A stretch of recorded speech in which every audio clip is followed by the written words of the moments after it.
mean, I'm 37 years old.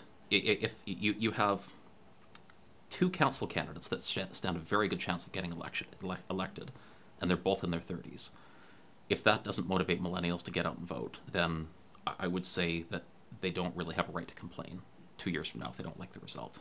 It's because this community has been so good to me.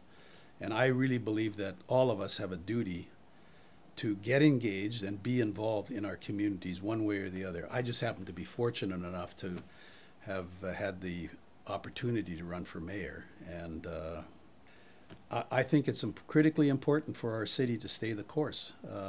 We've had 3 or is it 4 one-term mayors, and I think we need a little more steadfastness at the helm, and I'm prepared to provide that for another 4 years.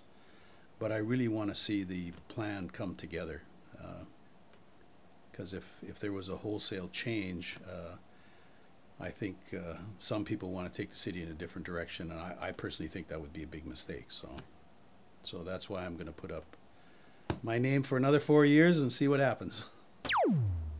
Well, I'm 74 years old, and in this past 2 years, we fought so hard to preserve our neighborhood. And in that journey, I became very angry at a lot of things that we encountered. So I said, I'm going to do what I can do. It's and I'm hearing it from other people too. There's an anxiety in some of the older communities. People who bought there, who wanted to live there till they died. And they're seeing their neighborhoods being gutted, ripped apart. And so when Henry Braun ran last time, I really liked him. I really supported him. I told all my friends to vote for him. And a lot of my friends who tend to be sort of left-wing said, oh, don't vote for Henry. He's pro-development. And I'm free market mentality. And I said, well, what's wrong with pro-development? You know, pro-business.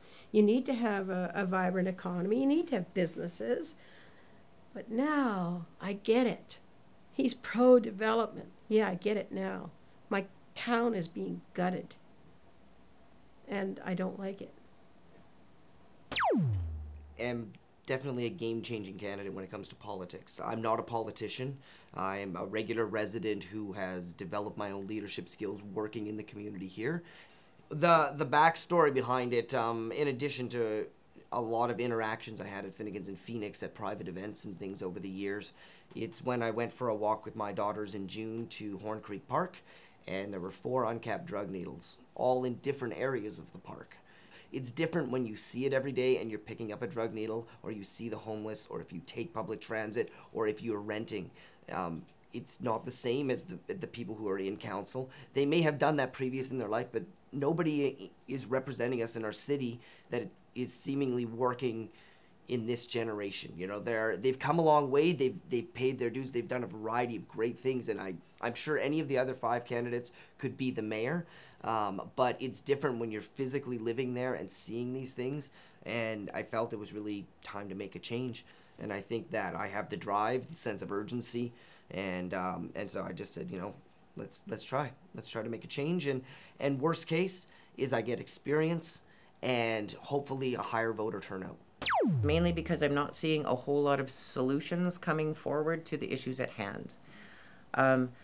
Where I work, I do deal with a lot of people that are either homeless or drug addicted or have some sort of something going on in their lives that's just not going well for them, let's say. I see a lot of small businesses that are not very successful, especially in downtown. A lot of businesses, they open up and then 2 months later they're gone. It's like, oh, where'd that cute little coffee shop go? It's not here anymore. Why are these things happening? Why is that not being supported? What are we doing wrong? And how can we make it better?